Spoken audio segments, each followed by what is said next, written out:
Assalamualaikum warahmatullahi wabarakatuh. Apa kabar semuanya? Semoga kalian dalam keadaan sehat ya. Kali ini saya ingin berbagi tips bagaimana memilih bimbingan belajar yang tepat buat kalian untuk menghadapi SBMPTN. Kenapa bimbingan belajar itu penting? Karena dengan kalian mengikuti bimbingan belajar, tentu kalian akan mendapatkan fasilitas-fasilitas belajar yang lebih lengkap seperti layanan konsultasi gratis dan juga bank-bank soal SBMPTN yang akurat dan bisa menjadi bahan persiapan kita untuk mengikuti seleksi tersebut. Jadi simak video ini sampai habis ya.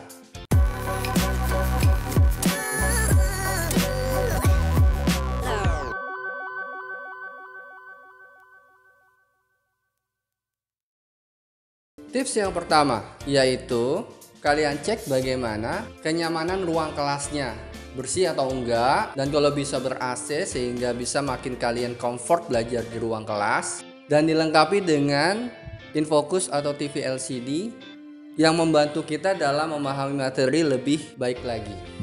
Yang kedua, kualitas pengajarnya terkualifikasi melalui seleksi yang ketat. Misalnya kualifikasinya itu berasal dari perguruan tinggi negeri. Dan tidak semua bimbingan belajar itu pengajarnya 100% dari perguruan tinggi negeri.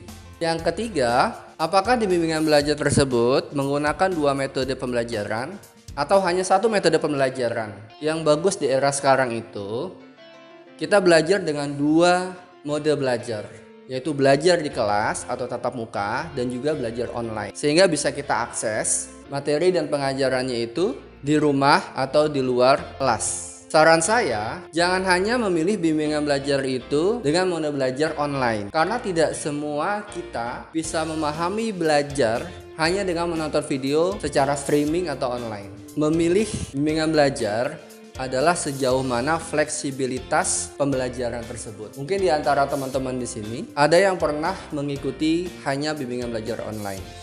Ternyata kalau kita hanya mengikuti bimbingan belajar online saja belum terlalu efektif. Karena banyak yang bilang ke saya, siswa yang pernah mengikuti bimbingan belajar online justru lebih banyak menghabiskan waktunya untuk bermain game online atau sosial media dibandingkan belajarnya. Belajarnya 5 menit, sosial medianya 30 menit, game online-nya 1 jam. Jadi sayang beli paket 1 tahun tapi jarang digunakan.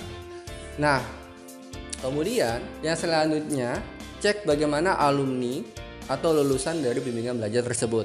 Apakah banyak di antara alumninya itu masuk perguruan tinggi negeri favorit seperti UI, ITB, UGM, Unpad, UNJ, dan sebagainya. Semakin banyak lulusan alumni yang masuk ke PTN, maka menjadi sebuah indikator kualitas dari bimbingan belajar tersebut. Selanjutnya, apakah di bimbingan belajar tersebut ada tools atau alat untuk mengukur kemampuan diri kita? Seperti misalnya ada tryout dan rekomendasi jurusan. Karena dengan tools tersebut kita jadi mengetahui bagaimana peluang kita untuk memilih suatu jurusan dan PTN berdasarkan kemampuan kita saat kita mengikuti tryout yang dilakukan oleh kita selama belajar di bimbingan belajar tersebut. Dan jangan lupa lihat juga biayanya. Pilih bimbingan belajar yang harganya terjangkau dengan kualitas yang terbaik. Jangan sampai kita memilih bimbingan belajar yang justru harganya mahal tapi kualitasnya kurang. Dan yang terakhir, yang perlu menjadi pertimbangan kita memilih bimbingan belajar adalah fitur layanan tambahan seperti layanan konsultasi di luar jam kelas, dan lebih bagus lagi ada layanan konsultasi online-nya. Dengan layanan tersebut, kita akan mendapatkan porsi belajar yang lebih banyak dan tidak tergantung pada pembelajaran di kelas saja. Nah, itu menjadi penting buat kita semua. Nah, itu adalah tips-tips yang bisa saya share ke teman-teman supaya tidak salah memilih bimbingan belajar untuk membantu kita dalam mempersiapkan diri menghadapi ujian seleksi masuk perguruan tinggi negeri. Jadi jangan salah memilih bimbel ya. Sukses untuk kalian pejuang-pejuang SBMPTN, tetap semangat dan sukses untuk kalian.